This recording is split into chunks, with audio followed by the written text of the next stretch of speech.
Hello, everybody. Welcome to what's formerly known as Ryan and Brian Talk Sports. But as you know, Ryan's never here. So we have Mr. Brad Thomas, who's actually someone that I feel would be better filling in for Ryan. So as always, we're sponsored by Pickett Sports and Props.Cash. Brad, how you doing today? Yo, I'm doing pretty good. Moved into my new place. And of course, like the true sports bettor I am, I stayed up until about 3:30 in the morning handicapping sports because today's a great day. Tomorrow's a great day. There's no way that I was going to let these good days go by without placing bets. Yeah, why'd you pick this unfortunate time to move into your new place? I feel like you could have waited for a less loaded sports slate. 'Cause I know you do a lot of college football, you do NBA, a little bit NFL, you do a little bit of everything. So you picked the worst time, the most packed time for your sports. Because it all started like 8 years ago when I moved into my place on New Year's Day. This is back when I wasn't like doing anything. All I did was go home, watch sports, go to sleep. And so then, my lease timing is up on New Year's Day, and I'm going to be at the college football playoff. So I couldn't move when I'm going to be in Atlanta. So I picked right now. And this is like, it feels nuts. Like, we do this show, another show. Then I go head to the Cheez-It Bowl to go work that. So it's going to be an intense day. But I mean, Yeah, anytime you you're can great. bet sports, dude, like it's literally, Yeah. it makes up for everything. Are you a coffee drinker? Because you're gonna need a lot of coffee if you are. I'm I, not do, I sure. don't. I actually don't even drink caffeine. Dude, that's crazy. You got that motor then. I respect it. I used to be extremely good with my caffeine like intake. I used to really limit it, but like Yeah. I've gotten worse with it. Now like I don't drink a lot of caffeine, but I got worse. I'm like way more loose with it now that find myself getting like less sleep certain nights or running to the gym or this or that. So I feel like I need it sometimes. But I'm definitely not one of those people that gets like the 3 cups of coffee in like an hour span and they Yeah. need it to survive. But it's definitely becoming one of those things. So to start the show off, we're gonna start with the NBA. I don't know if do you Cool. have any NBA plays today or have you not Not really tracked a yet. lot of the game? Yeah, so I that's looked at the fine. games. I looked at the games. There's some fun games. There's some fun games for me. Like since I live in Florida, unless it's like something crazy spicy, I just take it on offshores, and offshores literally just posted lines like 20 minutes No, ago. so that's even better because now we can do my favorite thing and talk about me.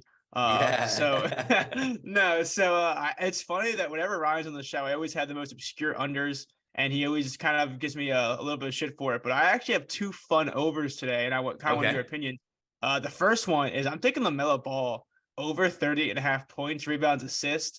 This is one where I feel like it might become chalky, but this is like a 241 over under in this Thunder and the Hornets game. It's gonna be a Yeah. track meet. I mean, this is like one of those ones where it's almost impossible to look at it and say, okay, who can I fade in this matchup?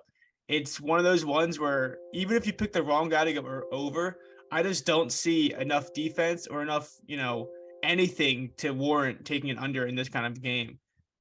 No, dude, I agree with you. Like, I was actually looking at this game and I was like, man, who's going to absolutely explode? Like, I was looking at SGA probably taking him like 40 plus. Like, someone in this Yeah. game is going to explode. Maybe LaMelo. Like, I was just kind of bummed on our last show where we took SGA 40. We took Embiid 40. And And who was beat the third one? 40. Yeah. And SGA literally gets to 26 points and then doesn't take another shot. So Yeah. this game should have some good overvalue in Yeah, it. SGA was one of those guys too. I wanted to take him. I think he goes over. It's just always funny. SGA is one of those guys when he's at that 31, 32 line, it's just not as sexy as like the 30 and a half or the 29 and a Yeah. half. But either way, there's just gonna be so much pace. And this is a Hornets team where they play at a good pace. They overall are just a high flying team. So whenever they get a pace up spot, I just like the idea of riding a guy like, LaMelo Ball because I mean, defensive efficiency wise, the Thunder are better than anyone could expect. They're actually top 15 in the league. I think they're 12th right now in defensive efficiency, but they play at the second fastest pace. They allow, I think, 117 points a game, and Yeah. I think they allow almost 50 rebounds a game. They allow the most rebounds out of anybody in the league.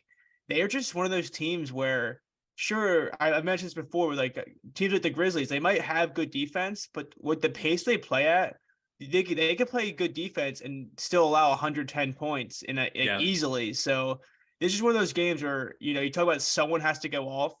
I wouldn't be surprised if we see LaMelo Ball say have close to 10 or close to whether it be rebounds or assists, and you see that triple double angle because he's kind of Yeah. petty with that, where he will chase a triple double. And this is the kind of game where whether he scores 30 or gets a 20-point triple double, I just think there's so many avenues for him just to rack up PRA in this game. I agree. So Yeah. just, And are you gonna sprinkle a little on his triple double at plus 650? I actually probably will. I'm going to shop Lions to see. It's one of those spots where if I have a free bet, I would love to convert it in that way Yeah. because, like I said, because this is one of those things where say if he's at 22 or even 18, like 9-6 after the third quarter, whatever that 4 RA needed, he just one of those guys that He's gonna go get it. yeah, I mean, do you remember like when Russell Westbrook was on that crazy triple double run and Yeah. it was guys like Steven Adams and other guys that would just like box out and let Yeah. him grab the rebound? Yeah. Mason Plumlee is the guy that's going to do that for him. I mean, Mason Plumlee's not really there to care about his stats. He's there to make everyone else happy. So Yeah. in those kind of situations, Melo Ball is actually rebounding the ball super well. Sam in the group does say plus 960 for triple double if you build it up manually. So Okay. I think I will probably sprinkle it if you can build it up manually on FanDuel like that. But to close off, in the last 6 games, he's actually over 38.5 PRA in 5 of the 6. And I like the fact that he had a little bit of an off game last game with the against the Warriors. He actually only had 4 assists. So Okay. I do believe like I hate to cap games like this, but I swear there's some guys in the NBA that care about that average. And if they dip one game, they in their head they're thinking, I gotta get that average back up. So I just think there's so many opportunities. Like, I mean, if he wants to have no assist and score 30 or whatever the avenue is, I think there's just so many spots in this game now that he's healthy. As long as he doesn't punch guys, because he loves to foul out. I mean, he loves to get in those foul trouble. But in a high paced game, I think the lack of defense might help his foul trouble because I don't see many guys having hard contests on a shot in this game. No, I agree. I just built this out while you were talking. I only did 10 rebounds and 10 assists, and I got plus 1075. Oh, see, like that's one of those ones where if you have a over under of 240 and LaMelo Ball's in it, I think it's worth the fun. I mean, I think it's worth the fun because 240 is a crazy total. I mean, I wouldn't be surprised if it could, like that's one of those over unders I don't think I can touch, but I would probably lean over if you get it under 240 because Yeah. I think this is like a 128 to 123 type of game. Like this is gonna be fun. Yeah, this kind of reminds me of that Nuggets Suns game. Like that pace of that game was incredible. They did go to overtime, so it did stretch it a little, but I mean they scored 290 points. Yeah, I was like, come on. Yeah, that's fair. It's one of those things where I just think, I've always said it's always good to sprinkle and not, rely on it. Cause I know sometimes I'll like tweet out a play or put the Discord and say, oh, I like this guy over X PRA. And I get DMs or I get things that like, so triple double. I'm like, yeah, but know your unit sizing because the PRA is always going to be a quote unquote safer bet, which is why it's minus 110 and not, plus, 1100. But yeah, I think it's a fun spot for him. Yeah, I always say if I'm playing something aggressive, like in a mark, like not aggressive market, but a combo marker or accumulation of things, I always sprinkle a little bit, like depending on your unit size. So, like, let's say you're a $10 unit size.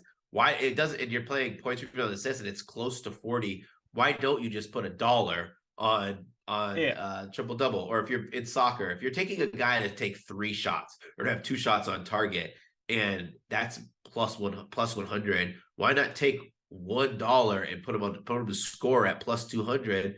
Like I'm using just $10. I don't want anybody to feel like they have to have $100 or $200 unit sizing, but it's just it just at the end of in the long run, if you're going to be watching the game, it not only makes it more fun, but it's something cool to chase.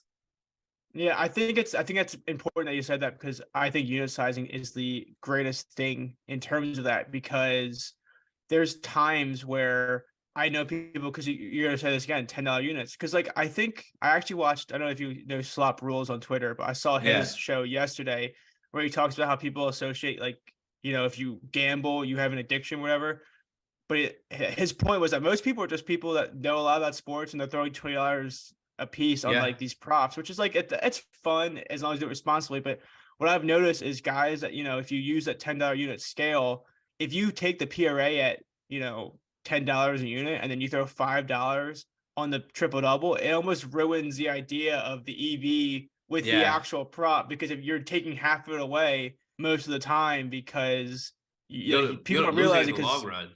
yeah, because and I think it's one of those things where I think part of the reason sounds interesting, and it's one of those things I'm working on a blog for, but I think part of the reason sometimes people with higher units sometimes have longer success is not because of the units itself. It's just because I think bigger numbers mean different things. Like if say if your unit's $1,000, it's like, oh, Yeah, I'm not putting $500 on a triple exactly. double. That's ridiculous.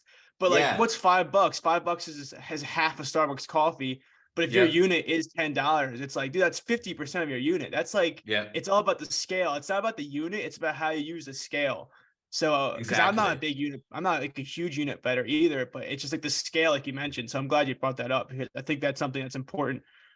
Yeah, no, I'm glad you said that. Like I moved, and I'll tell people like I'm very transparent of how I started. I started gambling like when I started handicapping sports, I was $5 units, and I did not care. Like I have friends who are throwing $100, $300 on a game. I didn't care. I just kept building my little $5, and so now like you said it so perfect. Like it's so easy. Like if I do a $50 unit or $100 unit, it's like it's so easy to put $5 or $10 on something because it's not as it's not as much of a percentage of the actual of the unit. And then like since we're on this subject, like I know a lot of people watching, like they go, okay, well, I'm just gonna put $5 on 50 plays. Like volume when you have smaller units really kills you because you're just destroying pretty much your bankroll with one bad night.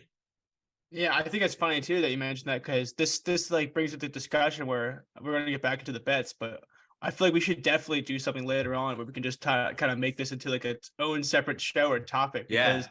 I think that's like lines up with a lot, and like that's why I think it's so important to follow unit scale, because like I said, saying $5 is so relevant, is so relative. It doesn't really click for certain, for depending on the percentages. So it's so important to stay in your percentage, because it's, if your bankroll's $100 and it's $5 a unit, you have 20 units in it. You can't blow half that Yeah. night. It's like if your unit's $10,000, it's so much easier to like restrict yourself, because it's like, oh, I can't lose 5 grand a night. I'd probably have to sit on a bridge for a while and just think about life. But no, yeah. So that's a good little, what do you call it? Sprinkle of wisdom that we never get with Ryan here, because usually Ryan is just complaining about his baby or something. Um, but yeah, so that's definitely something that we're I think it's good to bring up there. And my next play actually in this slate is another fun over, and that is Donovan Mitchell. Spida, I'm taking his over 27.5 points. I This like is it. going to be one where I think it's gonna be popular. It's actually, the ticket's gonna show -120, but it is -110 on MGM. And I was going to wait for the best line because I figured MGM would have the best line. But when you have a show at 10 and you kind of can't wait sometimes to talk about plays, but it is -110 on MGM. That's how I'll post it for the public, because I do think that's a better line.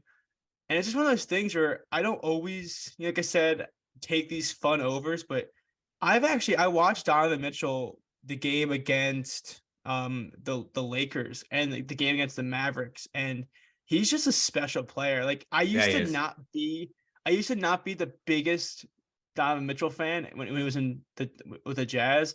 I just was like, oh, he doesn't really play the right style. I wasn't a huge fan of him, but watching him on this team, this guy is really good, and he's having two bad games where he's actually scored 15 and 12 the last two games.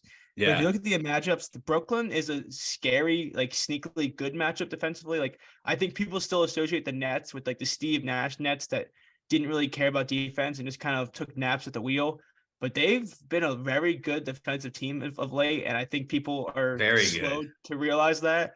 And the Toronto Raptors, I've always said this, but Nick Nurse sells his soul to stop star players. It's what he does. He legit sells out whatever soul he had to stop these big time names. But they get the Pacers today. And if you remember earlier this season, Donovan Mitchell dropped 41 on the Pacers pretty easily. Yeah. And they just they allow so many free throws because they're not a disciplined team. A lot of times younger teams just aren't as disciplined. And Donovan Mitchell is so smart in taking advantage of that and how to use his drives to draw contact. and they allow a lot of 3-point percent. Like they're I think they allow opponents to shoot 37% from three. Donovan Mitchell is a guy that if he hits the first shot, he could hit three in a row, and you could find yourself up 20 points by halftime. So Yeah. this is just a spot where I just don't see a world with Donovan Mitchell. He's not going under this three straight all season, and he's at the point where in the last five he's only hit it once. So I think this is if he's ever gonna snap out of the last two games with tougher matchups, it's the Indiana Pacers who have just been absurdly bad defensively. And we talked about pace in the last prop, but they're the fastest paced Yeah. team in the league. And that helps a team like the Cavs so much because the Cavs handy like they almost limit their own players by how slow they play because they have some great ball hand. Like they have Darius Garland and Donovan Mitchell who play so well and with pace, but overall the just their style with the bigs they play very slow. So in these pace up matchups, I love the idea of Donovan Mitchell dropping 30 here. Yeah, no, I like that. I was on that Donovan Mitchell last game when Garland. I was an idiot, and I tell people don't bet two players in the same game, but like sometimes it's hard when you think there's going to be a lot of points scored. I bet Darius Garland and Donovan Mitchell in that game, and kind of bit myself in the foot by splitting 1-1. But that game, like when Donovan Mitchell went under last game, it wasn't because he was like playing bad. It's really just because it was the Darius Garland show. Like he was anything Darius Garland touched went in. So like I like your angle, and I can't say that it's the reason he's been going under is by poor performance. So I don't even want to say like we root for a bounce back. We're just rooting for him to play how he plays basketball. I guess in terms of that is Garland did drop 44, but that's such an outlier for Such him. an outlier. Yeah. And it doesn't matter if I think so. Mitchell did take 16 shots in his last two games. He only made 4 and 5 of them. So he's just a volume shooter. And I feel like he's the guy that needs to get going early because if he doesn't get it going early, a guy like Garland can steal the show. That's what's going to happen. But in this matchup, I just don't see someone else stealing the show. And his only rival for stealing the show is Darius Garland, who just dropped 44. So that's a tough ass to do that again. So you're not gonna. I mean, as good as Jared Allen is, as good as Evan Mobley is, I like both of them, but they're not gonna steal the show and shoot 20 times. Yeah, this is a game where you haven't seen Donovan Mitchell take 20 shots. He's only done it one of his last 4 games, and this is just a pace up spot where I imagine he probably shoots 24 shots, and you hope more than 4 of them go in. Yeah, no, I like that play. I think this is one that's going to be popular. It might move to 20.5, but I'm okay being on chalk if it makes sense. Like there's sometimes where chalk makes you a little bit wary, but this is just one of those spots where even if Halliburton doesn't play, Mitchell he plays a lot of minutes. I mean, that's the other thing is that people talk about blowout concerns. I mean, Donovan Mitchell is playing over 36 minutes a night on the season. So I'm less worried about that because it would have to be like a 30-point game for him not to come back in. He's just been racking up stats and, 27 points in the last 2 games combined. We talk about guys wanting to help their, not quote unquote pad their stats, but help their stats. And for a guy averaging 28.5 points, I'm sure in this matchup, he has it circled that he's going to be going off tonight. So hopefully Sam says 40 points. He said, should we run Mitchell and SGA 40 points parlay? I mean, probably just throw LaMelo Ball triple double in there and make it a safe play. A safe plus 2,000 play or whatever that would be. I don't think I ever want to run SGA again, but it's like such a, oh my gosh. Yes, SGA is going to explode and we're going to be like, oh my God, why didn't we take him 40? I think we do have other opportunities though to get some good 40-point guys here. Like especially, I hate to say this, but why would we not go look back at Luka? Like he has a tasty matchup against the Rockets. Rockets are going to give up a ton of points. I think I saw his points was like 32.5 and the over was like minus 150. That's so crazy. Like it's funny to think about. This is another topic that like is so funny in the NBA is every time something happens, something tops it. Like 2 nights ago, Joel Embiid dropped 48, but I round up. But he dropped 48, and I was like, dude, this guy's so talented. I was like, how does he not win MVP? And then Luka dropped 60, and I'm like, all right, well that's probably why. And then Giannis dropped 40 last night, and I was like, all right, You know what I mean? It's funny because it's like you watch any one of these, like Jokic, Tatum, you watch any one of them play like their game, and you're like, how the hell is this guy not MVP? And if you were to wipe your memory and watch the next game of another top 5 candidate for MVP, you'd be like, oh, how is this guy not MVP? It's so like I don't think I've ever seen a race where all the MVP like top 5 or 6 finalists are just playing at this level. It's kind of Yeah. crazy. And No, then it's gonna be so this is it's gonna be Zion. fun. This is gonna be fun. Like I think so. I love futures markets. Like it's like my favorite like market, and I consider myself pretty good at it because I try to get myself in pretty good situations. I feel like this one is gonna be it's gonna be very hard to get yourself in a good profitable situation with hedge value because like you could make a case for so many guys, and like just looking at the pricing, like let's say you want to get on Kevin Durant right now, right? Like if the Nets continue this, you want to get at Kevin Durant right now. At the end of the season, we could have 4 or 5 guys who are around plus 200. Like, how do you hedge your 7-1 ticket? Yeah, At plus 200. Yeah, you just can't. And that's what happened to me once is with futures is I'm not sure if you're full MLB at all, but 2 years ago, Corbin Burns won Cy Young and I didn't hedge and I had Zach Wheeler at plus 3,000 and Max Scherzer at plus 1,000, so 30-1 and 10-1. And I was like, you know what? I'm not going to hedge because I couldn't hedge at that point because the market was closed because Burns was the third guy, but like Scherzer fell off the last 2 starts. And I had 2 of the 3 finalists and the one I didn't have won. So it's like this, like in the similar situation here is that I couldn't find a way to hedge with a 30-1 ticket in that realm because of how obscure it was at the end of the year.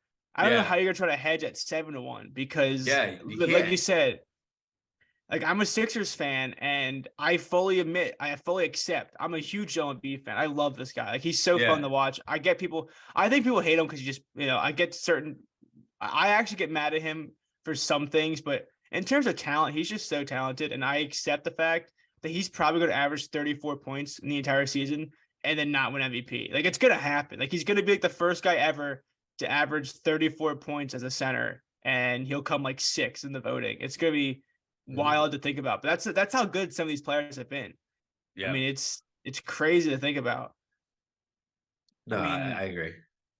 So before we move on to NFL, do you have any bowl game or college football for people to tie themselves over in these trying times? Yeah. So listen, the best thing that I'd say, and I'm gonna invite everyone, like follow me on Twitter, Mr. Brad Thomas. You can go to NBC Sports Edge to see all my articles too. Lines move when we post them, just like in props.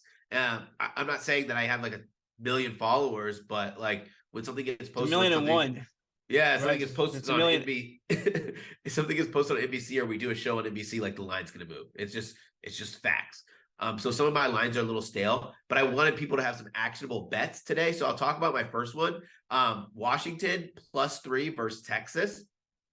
And also if you could get Michael Penix. I didn't get a chance to shop this line around. It was at 304. I'd probably play him over to 314, 315. I wouldn't play the 226s that I've seen in some places. Michael Penix against this Texas secondary should have a field day. Pretty much Texas has a lot of opt-outs and everyone for Washington's going to play, which also leads me to be on Washington +3. If that scares you off in a shootout, you can also tease that with Cowboys. It gives you Cowboys at a -7 number, which is a key number in the NFL. And then I also think that a good parlay piece for everyone who wants to juice up their parlays is the Florida State Seminoles money line. I've already posted a play in the Discord chat that cashed the first leg, which was Celtic team total quarters. That actually cashed in the first 25 minutes of the game. So I'm kind of mad that I didn't just go ahead and take their like full over 10.5 quarters, but whatever. But those are the 2 plays I like. I'm probably gonna play Garrett Schrader today. I'm gonna fade him in some capacity. It could come back to bite me, but I just think Syracuse gets absolutely railroaded in this game against Minnesota, and the total set at 45, which is still kind of low. Even it's not as low as like a 42 or 41, but it indicates that this is going to be a defensive slow game. In Minnesota, without their starting quarterback, Tanner Morgan, they're going to run the ball with Ibrahim, at least 30 times. He's getting at least 30 carries in this game, which just means milk the clock, milk the clock. So I'll post that in my channel when I do.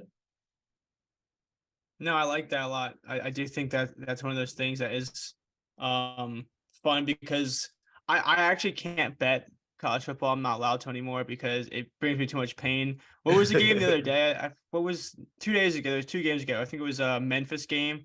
Oh I yeah. it was a Utah State or whatever. Who Yeah, they Memphis, Utah State. yeah, I took Utah State plus 17.5 live just because I wanted some action and I was like trying to like just for fun. And they lost by 18, but they threw like it was the most crazy cover of all time where I like plus was it plus 17? Oh no, was it plus dude, I forget. It was like in the last 3 drives, it was 2 picks and 2 of them resulted in Yeah. touchdowns. And I was like, dude, I don't even get college football. Like there was like a 0% chance I felt like I was gonna lose. And then next thing I know, I was like, well, that lost somehow. It's like the craziest swings. at Like, least at least you were on the under in the Arkansas game where Arkansas minus 2.5, where Kansas scored in the last minute of the game, scored 15 points. I had the over. I had the over. I was out. I was like the people who helped us move. I treated them to dinner, and as a true sports lover I am, I made sure we sat at the only table in front of the television.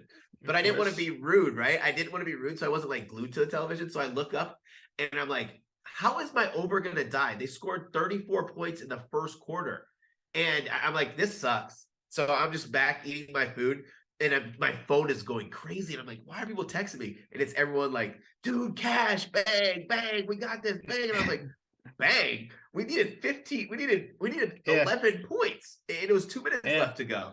And My friend was texting me the same thing because I don't like I said if you my advice if you have anger issues don't bet on college football because some of the swings are crazy. My friend had I think he had Kansas he had him plus 2.5 and he was like he turned the game off and like was like getting ready for making dinner. He didn't know he won until he checked his phone. He was like, "Yo, what the hell? How does this even happen?" Like he was blown away for that cover. Someone in the chat asked for Purdue LSU because he'll be at that one in Orlando. Can't bet Florida. I mean, can't bet FanDuel and DraftKings in Florida. But do you have anything for Purdue LSU? Any leans?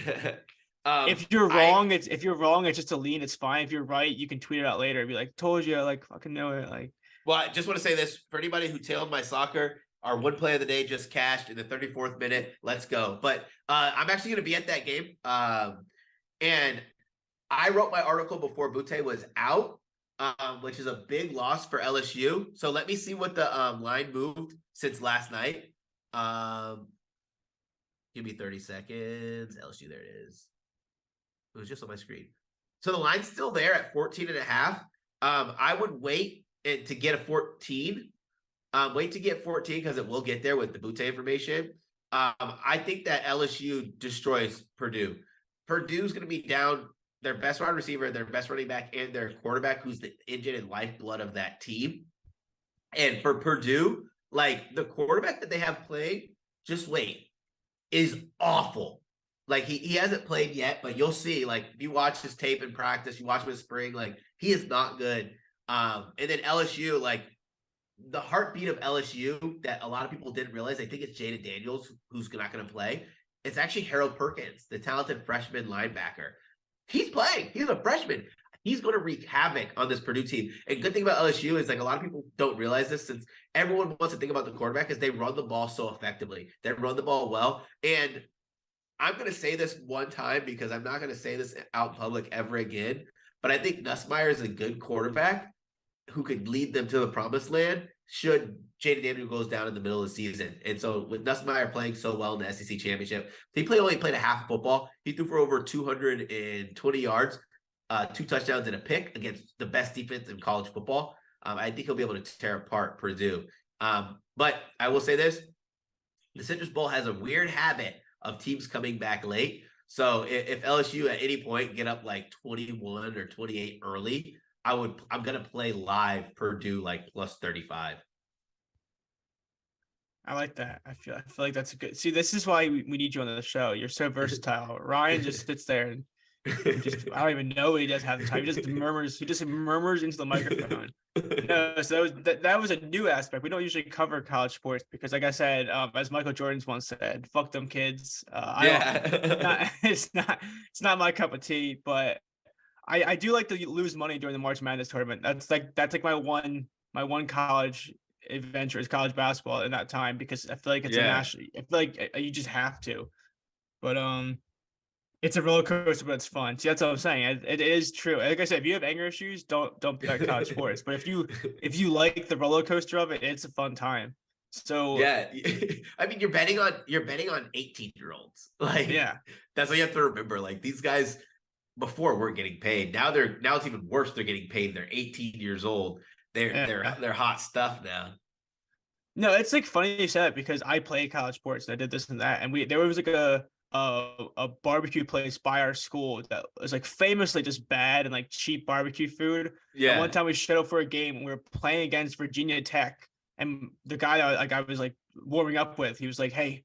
He's like, I don't feel too good. I went to Chubby's before the game. And I'm like, you did what? I'm like, what? He put like shit. You know what I mean? So it's like stuff like that where like Yeah. a professional athete's not driving to a place called Chubby's and eating Yeah. barbecue an hour before the game. Like he was like before work. He's like, I went to Chubby's. He's like, I'm feeling a little ugh. And I was like, why would you do that, man? Like, so it's like stuff Yeah. like that where it's those kind of things are uncapable. You don't know what Yep. they're gonna do before the games. Yep. They're stupid.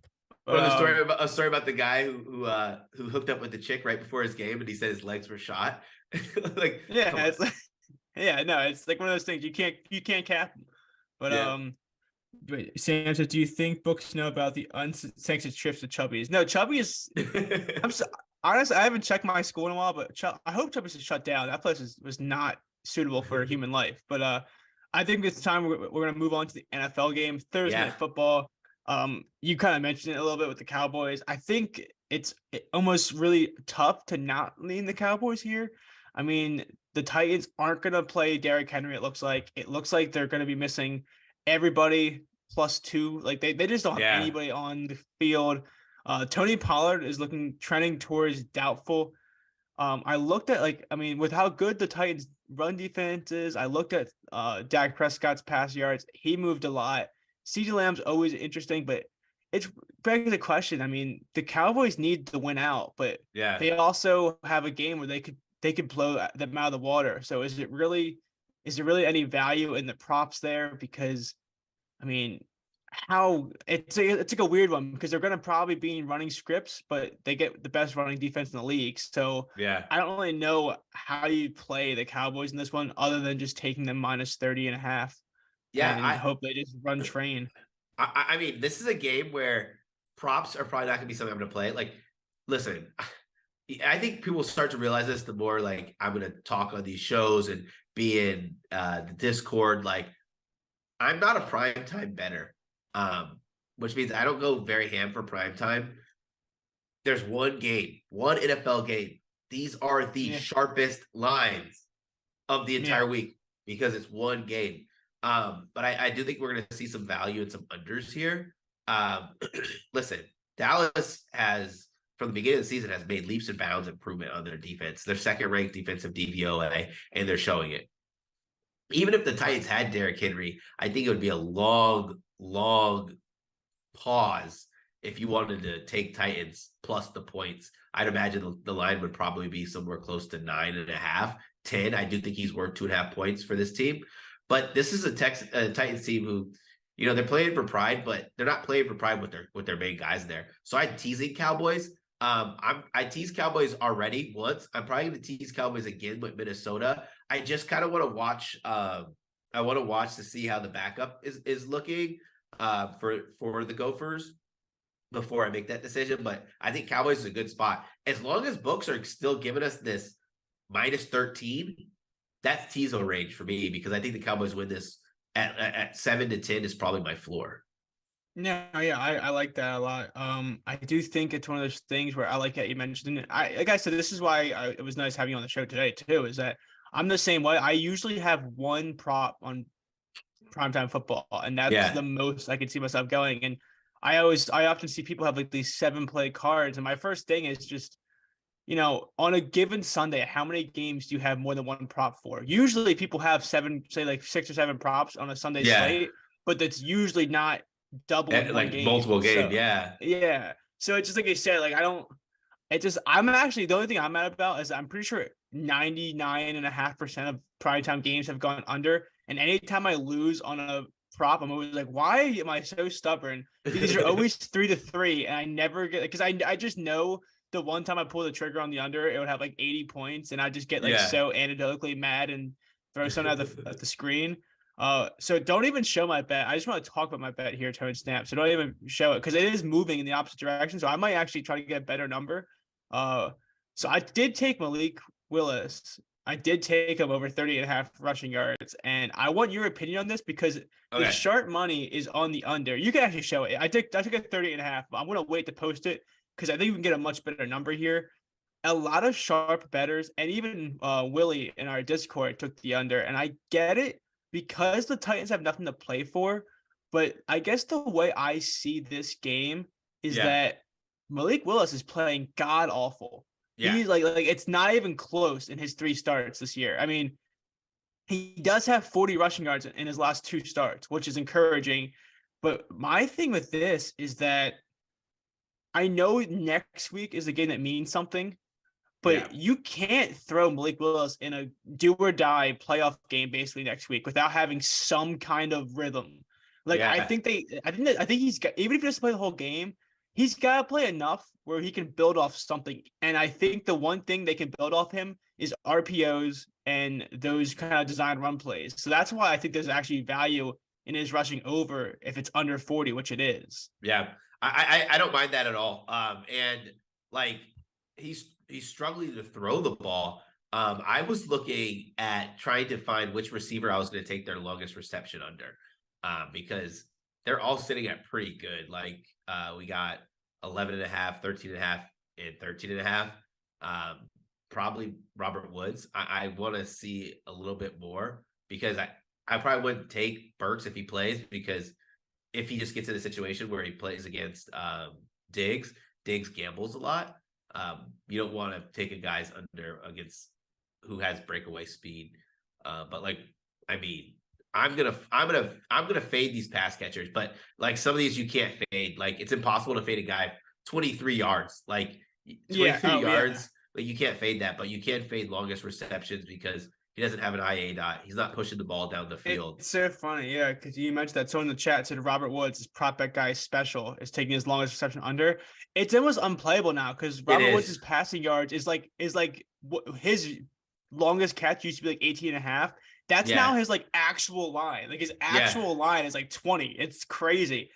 Like I mean, Malik will and that's what I mean. That's why I think there's actually some value in a lot of unders in this game, but there might be some values in Malik Willis overs just because I think, I mean, you got to get some, his best thing is his legs. And if that's what it's going to take to get him into like a confident state for next week, I think you just got to run those RPOs and you got to figure out a way just to get him into a groove in any way possible.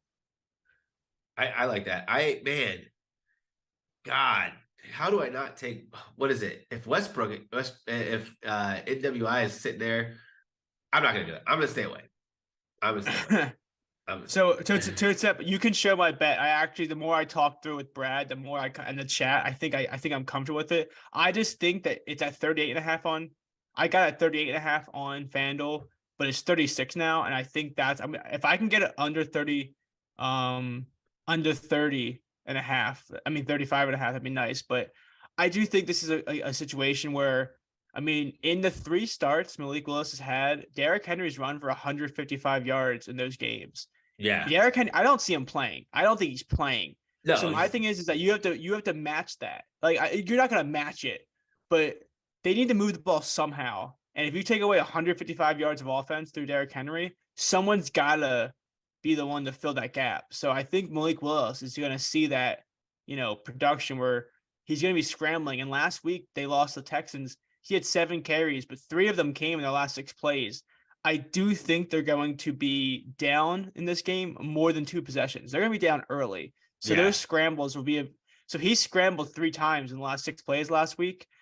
I think there's going to be a lot more than 6 plays where they're down with the ball. There's going to be a Yeah, lot more than a 6 lot. plays where the scramble is going to be up there. Yeah, no, I agree. Yeah, so I do think someone said plus whatever plus 160 now. It's at, if I'm in you, it's at 36.5. So I actually only put a half unit on this prop because I figured it'd be trending down. I just wanted to get something for a graphic on the show, but this is one where I think I'm going to wait to actually tweet it and play it myself because I did put some money on the 40 plus, but I know we had this early show, so I'm just trying to get a graphic on. But Malik Willis will be a play I'll run, but I do think you can get a better number. It's at 36.5 now. That's probably what I'll play because I'm not sure if it'll go much lower. I think once Derrick Henry's rolled out, it might go back up. So I Yeah, think there's like whenever you're playing props, there's always that fine like play at the best in the line. And I think now at 36.5 before Henry's officially rolled out is like the sweet spot to get it at 36.5. yeah. Money's moving on Dallas too as we speak. Too, so like, what I would probably play.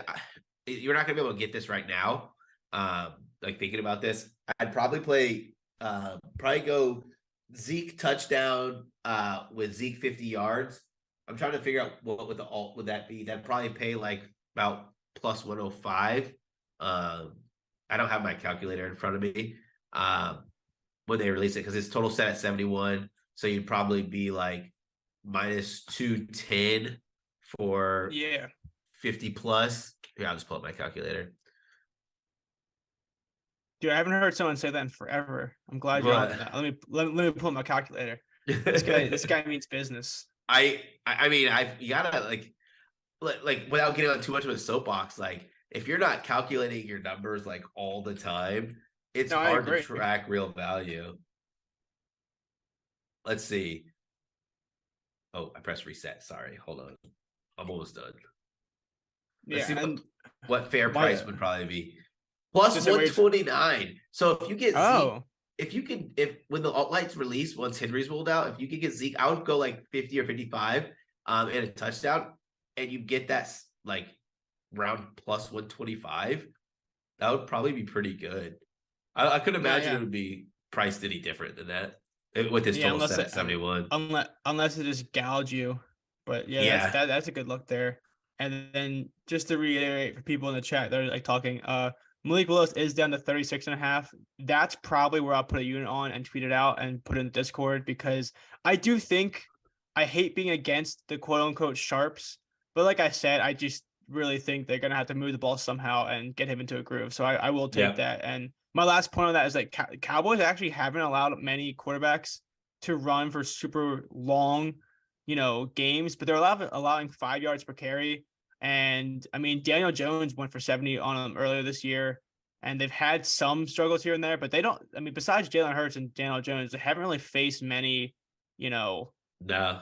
quarterbacks like the Malik Willis that are only going to run because Jalen Hurt. I mean, they played Gardner Minshew and Minshew last week. I mean, he's not going to take off. Yeah. Trevor Lawrence had some success scrambling against them, so I think the sample size is a little skewed by the fact that just haven't seen some of these guys like Willis who relies on the legs rather than being able to try anything else there. Yeah. It's gonna be like the only way I think Willis doesn't hit, especially against this Cowboys team, is if they're just getting their backs blown out. Like if they're getting their backs Yeah, blown out, like sometimes you see the quarterback not really take off. They're just like, all right, we're just gonna chuck the ball downfield, see what happens, protect ourselves for the next game, protect ourselves for the rest of the season. yeah. And that's where I come into. I think there's a risk because you're getting it. Like I said, you're getting a 36.5 line for Willis's rush. And like you said, even if they are getting blown out, if it happens early and he still plays one half with a very very heavy passing / scrambling script, even a half in that script might be enough to get 40 plus because he could definitely move a lot. So that's one play where I will be okay with being against the sharps and see what happens. Someone asked what you think about Malik Davis, the third string running back for Cowboys, to see if he has a chance to score. That's one where you're going to have to play it I play in before. game. I Yeah. play it in game when you see, not when he starts to get touches, when you see it's going to start to get like a little spicy, because if you see the Cowboys are starting, are like up big, and you can start to tell that, they're taking their foot off the gas, but the Titans aren't playing good defense, then you could really start to like look at it that way. You'll get better price. Go ahead. I didn't mean to cut you off. Sorry. No, you're fine. I was just gonna say was that I like that because I think you either have to play it before Pollard's rolled out or in game. I don't think there won't be much value once Pollard's officially rolled out. I don't think. Yeah. No, yeah. So I think it's good. And like I said, because Tone snaps in the chat as well. This game does mean nothing for the Titans, but my angle here is I just think you need to get some positive production from this Titans team to build confidence, because you can't just throw a rookie quarterback that's struggling to the Wolves, in my opinion, if you need them to have that confidence going into a big game. And this sounds bad, but if you're the Titans, if Malik Willis does get hurt, is it really that much worse than the production you've been getting from him? Like, I mean, you could put Mike Vrabel out there, or you could put anybody else out there. They could get kind of the same production that you're getting from your quarterback at the moment. Yeah. So I think that covers a lot of the NFL, because I think this is an NFL game where a lot of it is going to be based off of how the injury report shakes out. So to end the show, we usually do like a 2-minute segment if you would join us before you have to leave at your hard cutoff time. Yeah. But we just like to talk about the Pickett popular plays. So I'm just going to run through the 2 most bet players today and kind of get your thoughts. Okay. The most bet player today, actually, we'll just cover this one because it's the only guy we didn't talk about. What are your thoughts on Dak Prescott? The Pickett community is, I mean, he has 2,700 picks on him. The next bet is Ezekiel Elliott, which we already covered, so we don't have to talk about him. But he has over 1,000 picks more on Pickett than any other player. Everybody is on Dak Prescott. The most bet is his passing yards and his passing completions. What are your thoughts there? I don't mind it. But I just really think that, like, was it set at 235? Let me see the number first before I make it. Yeah, I think it was 230, and then it's kind of moved up a lot. I think it's 235 now. I like it, but I don't want to play it. The problem is because if this game gets too much of a negative script for the Titans early, you can see him in with like 215 yards and not have to take a meaningful snap for the rest of the game, which worries me. If I'm taking a quarterback over, right? I don't care what the number is. I want the game to be somewhat competitive. Yeah. And I mean, like, he's balled in his last game, so I get it. But like, let's also look at when you see these really bet props. Like, let's look at Travis Kelce. He normally goes under when he's heavily bet. Who was the last one? Austin Eckler receiving over. He did nothing last game. 90% ticket. It did nothing. Like, a lot of these bets just seem so good because normally they're too good to be true. Like, I fell into that trap yesterday. I bet Bo Nix over 29.5 rushing yards. But in all fairness, I was betting Bo Nix at 35 or lower before I even knew what the line was. And so, like, if you set Dak Prescott, if you are setting the lines before they come out, and you set Dak Prescott as your betting handicap at 250, and you're saying you're taking the over regardless, then take it. But don't go and look at the line and say, oh my God, he's only at 230. I have to take it. Like, I tell my friends who are new into betting, like, you want to bet something? Give me 5 reasons why you're betting it. And do not tell me, just look at the number. Yeah. I think it's funny you said that because, like I said, I think we should do more with this because I think we learn a lot of things. And that's what I say, too, is I bet a lot of unders, especially in NBA, and I get a lot of hate for it. And I get quote tweets a lot that people are like, oh, do you forget who this is? Like, if I take a Kevin Durant under, people are like, it's fucking Kevin Durant. And I'm like, I didn't say Kevin Durant was a bad basketball player. That's not what I said. I said I have his number at this. It said it here. I think it should be around here, so I'll take the under. So it's one of those things where if you have a number set, it doesn't matter who the player is. It's like, I'm not saying Kevin Durant's a shit basketball player. He's an absurd basketball player, but it's just too high in my opinion. So it's like funny that people associate that. And I think it's better to stick with that. And rather than thinking like what this thing or this or how other people think, it's better just to stick with your number and go with it rather than listening to outside noise. But I think that's good insight. We are going to head out because Brad has very important business stuff to do. What was that? Was that Tone Stamp? Oh yeah. For anyone still out there, because I know it's way past lunch break here, but our show with Ryan and Brian Talk Sports, we are moving it. I'll make a tweet about it, but it is going to be Mondays at 5 p.m. Ryan has like 60 kids now, and this time does not really work for him. So we will have more content to come where we can talk about the NBA slate and the Monday Night Football slate closer to the tip, and mostly when people are after work and able to actually tune in rather than coming in the mornings or this or that with work going on. So that would be that's gonna be a fun experience thing we're gonna do. We will have a tweet about it, but we really appreciate that Brad hopped in here for us. Actually, like I said, I think it was better with you over Ryan. I know Oaks. I know Oaks was hurt that you pinch hit instead of him, but I think this is a good show, and I would really appreciate being on here, Brad. Yeah, absolutely. Thanks for having me. This was totally fun. Like, man, anytime we can talk sports and share a little knowledge, like bounce ideas off each other, it's always dope. No, yeah. So we appreciate everyone that was here. We appreciate Brad's time, who actually has like real things to do. So we're gonna let him go.